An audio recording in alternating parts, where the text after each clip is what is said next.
바울과 및 동행하는 사람들이 바보에서 배 타고 밤빌리아에 있는 버가에 이르니 요한은 그들에게서 떠나 예루살렘으로 돌아가고 그들은 버가에서 더 나아가 비시디아 안디옥에 이르러 안식일에 회당에 들어가 앉으니라.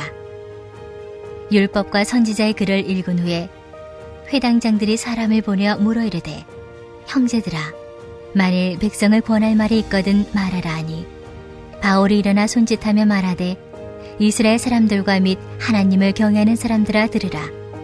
이 이스라엘 백성의 하나님이 우리 조상들을 택하시고 애굽 땅에서 나그네 된 그 백성을 높여 큰 권능으로 인도하여 내사 광야에서 약 40년간 그들의 소행을 참으시고 가나안 땅 7 족속을 멸하사 그 땅을 기업으로 주시기까지 약 450년간이라. 그 후에 선지자 사무엘 때까지 사사를 주셨더니 그 후에 그들이 왕을 구하거늘 하나님이 베냐민 지파 사람 기스의 아들 사울을 40년간 주셨다가 패하시고 다윗을 왕으로 세우시고 증언하여 이르시되 내가 이새의 아들 다윗을 만나니 내 마음에 맞는 사람이라 내 뜻을 다 이루리라 하시더니 하나님이 약속하신 대로 이 사람의 후손에서 이스라엘을 위하여 구주를 세우셨으니 곧 예수라. 그가 오시기에 앞서 요한이 먼저 회개의 세례를 이스라엘 모든 백성에게 전파하니라. 요한이 그 달려갈 길을 마칠 때에 말하되 너희가 나를 누구로 생각하느냐? 나는 그리스도가 아니라 내 뒤에 오시는 이가 있으니 나는 그 발의 신발끈을 풀기도 감당하지 못하리라 하였으니 형제들아 아브라함의 후손과 너희 중 하나님을 경외하는 사람들아 이 구원의 말씀을 우리에게 보내셨거늘 예루살렘에 사는 자들과 그들 관리들이 예수와 및 안식일마다 외우는 바 선지자들의 말을 알지 못하므로 예수를 정죄하여 선지자들의 말을 응하게 하였도다. 죽일 죄를 하나도 찾지 못하였으나 빌라도에게 죽여달라 하였으니 성경의 글을 가리켜 기록한 말씀을 다 응하게 한 것이라. 후에 나무에서 내려다가 무덤에 두었으나 하나님이 죽은 자 가운데서 그를 살리신지라. 갈릴리로부터 예루살렘에 함께 올라간 사람들에게 여러 날 보이셨으니 그들이 이제 백성 앞에서 그의 증인이라. 할렐루야. 여러분에게 저에게 그리고 우리에게 시원한 은혜의 바람이 부는 복된 날 되기를 소원하고 축복합니다. 무더운 가절이어서 육신은 조금 지칠 수 있지만 우리의 영혼은 더욱 주님께로 향한 열정이 타오르기를 소망합니다. 때때로 교회가 그렇습니다. 평신도들은 자신의 역할에 대해 확신이 서지 않을 때 목사님이나 또 목회자를 찾지요. 그러나 때때로 목회자도 교역자들도 교회가 어디로 향해야 할지 확신을 갖지 못할 때가 있습니다. 때로 그리스도께서 우리에게 교회 한 곡 같은 연주를 맡기신 그런 사람들도 침묵하며 지휘봉을 헛되이 휘두르는 경우가 있다는 것이죠. 하나님께서 교회에 대해 기대하시는 바가 무엇인지를 이해하기 위해서 우리는 성경의 끝부분을 살펴보려 합니다. 교회에 관한 이야기의 끝은 요한계시록이죠. 아직 오지 않은 이를 설명함에 있어서 이 신비한 책의 7번째 장에는 교회가 어디로 향하고 있는지에 대한 가장 생생한 그림을 그려주고 있습니다. 계시를 받은 요한, 그는 각 족속과 나라에서 뽑힌 허다한 사람이 보좌와 어린 양, 곧 그리스도 앞에 서서 모두 흰옷을 입고 종려가지를 흔들며 외치는 광경을 보았습니다. 구원하심이 보좌에 앉으신 우리 하나님과 어린 양에게 있도다 하는 외침입니다. 장로들 중 한 사람은 요한에게 이 흰 옷을 입은 무리가 누구인지를 알려주지요. 그래서 계시록은 우리가 어디로 향하고 있는지를 알려주는 책이기도 합니다. 우리는 하나님의 보좌 주위에 모인 큰 무리를 일컫는 것입니다. 또 사도행전을 보면 우리의 시작에 대해서 알려주고 있죠. 닫힌 문 뒤에서 서성거리던 그 소수의 신도들이 오순절 날에 성령의 축복을 받아 먼저 이스라엘에 또 후에 이방 세상에 예수 그리스도가 기다리던 메시아임을 증거하기 시작하는 것입니다. 잔인한 이 세상의 반대에도 불구하고 그들은 로마 제국 전역에 그들이 보고 경험한 이야기를 전하고 있습니다. 반응이 너무 좋아서 2세기 말에 가면 초대 교부였던 터툴리안은 다음과 같이 쓰고 있습니다. 제국 전역에 기독교인들로 넘쳐나고 있다. 들판이든 도시든 남녀노소, 연령과 지위가 높은 사람들, 심지어 높은 자리에 있는 사람들이 기독교 신앙을 고백하는 곳으로 넘어오고 있다라고 말합니다. 이로써 우리는 우리가 어디에서 왔는지를 알게 되는 것입니다. 우리는 또한 우리가 어디로 향하고 있는지 또한 알고 있게 되는 것이죠. 그러면 지금 우리가 해야 할 일, 현재 우리가 해야 할 일은 무엇일까요? 3가지 사명이 우리 눈앞에 명확하게 보입니다. 첫 번째는 먼저 그리스도께서 시작하시고 성령이 교회 안에서 확증하신 일을 하는 것입니다. 그것을 일컬어서 우리는 유지 관리라고 말할 수도 있을 것입니다. 우리가 교회를 유지한다는 것은 그다지 흥미로운 단어나 개념은 아닙니다. 그럼에도 불구하고 그것은 매우 중요한 일이지요. 우리는 그리스도의 몸을 유지하고 앞으로 다가올 또 다른 2000년의 사역을 위해 교회를 견고하고 활기차게 유지해야 합니다. 결국 우리는 가장 놀라운 유산의 수혜자인 것이죠.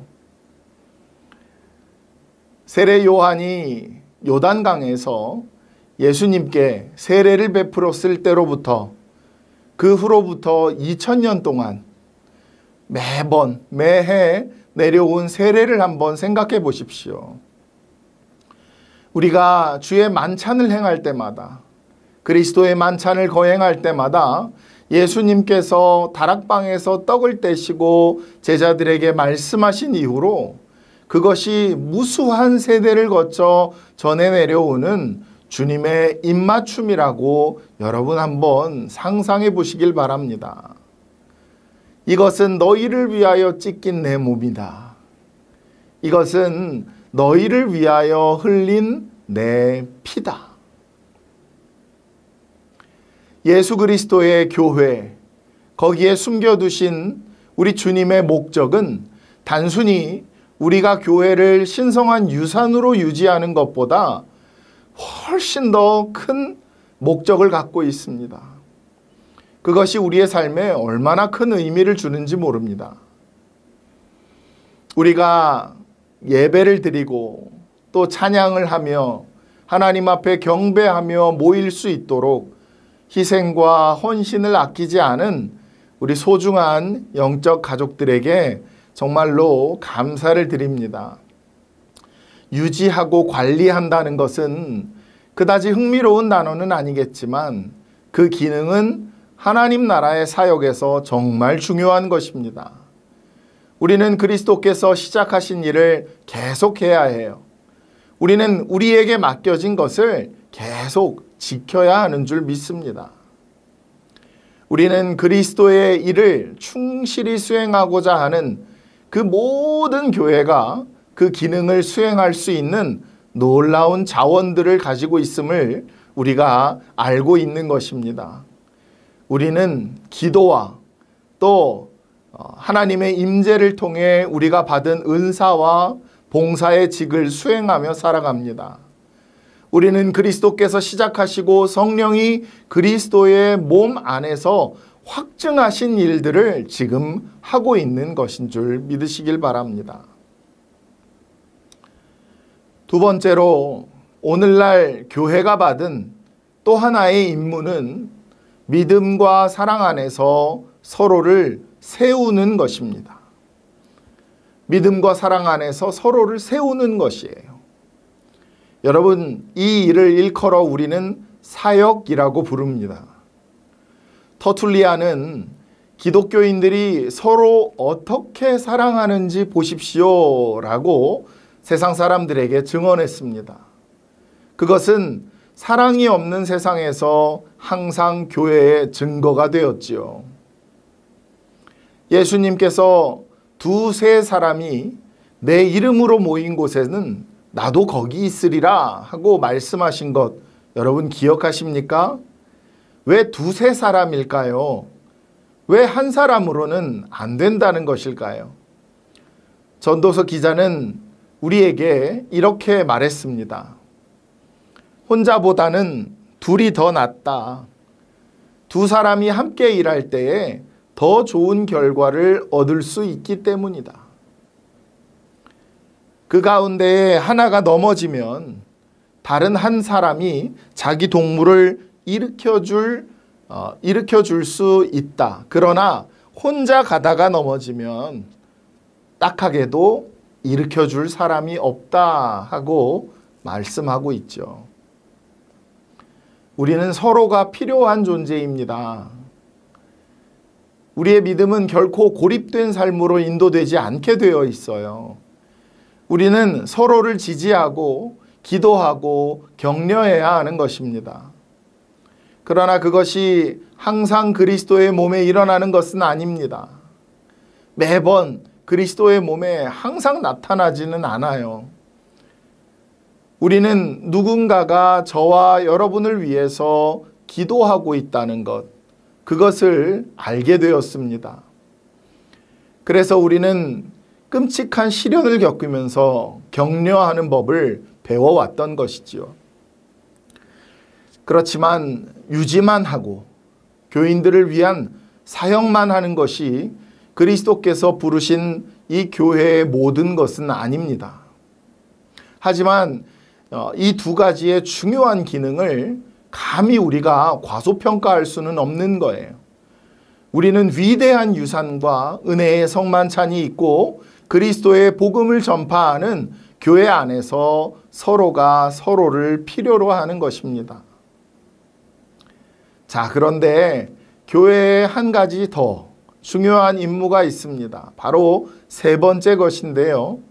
우리에게는 바로 이 세상, 이 세계를 위한 메시지와 사역이 있다는 것입니다. 분명히 초대교회는 교인과 교세를 유지하고 사역하는 데 그치지 않았습니다. 거기서 멈추지 않았어요. 만약 그랬다면 로마 제국 전체에 복음이 들불처럼 번지지 않았을 것입니다. 교회는 분명히 선포해야 할 메시지와 그리스도께서 맡겨주신 세상을 위한 사명을 가지고 있었던 것입니다.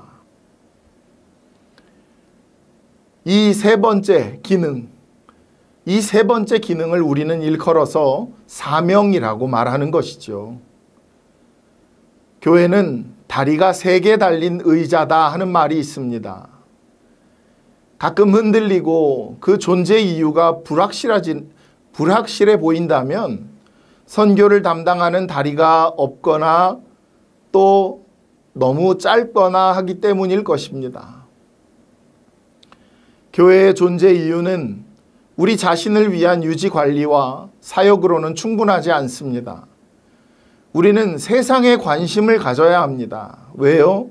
그리스도께서 세상의 구원, 그것에 관심을 갖고 계시기 때문입니다. 우리에게는 이 세 가지 중요한 임무가 있다는 사실을 여러분 꼭 기억하시기를 축복합니다.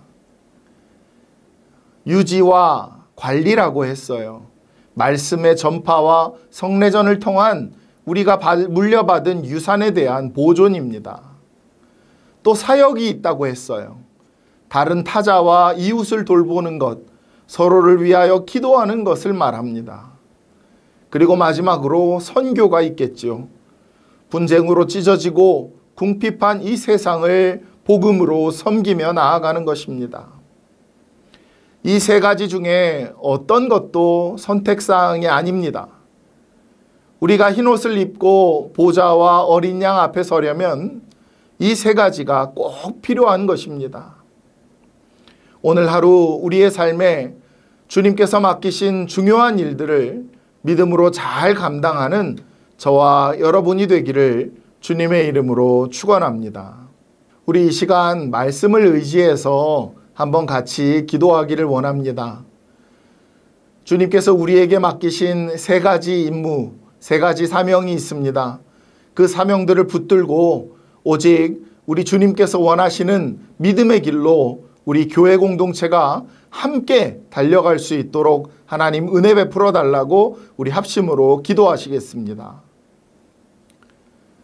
또 두 번째로 함께 합심으로 기도할 것은 이제 우리가 계속해서 이루어지고 있는 여름 사역들을 위해서 꼭 기도해 주십시오.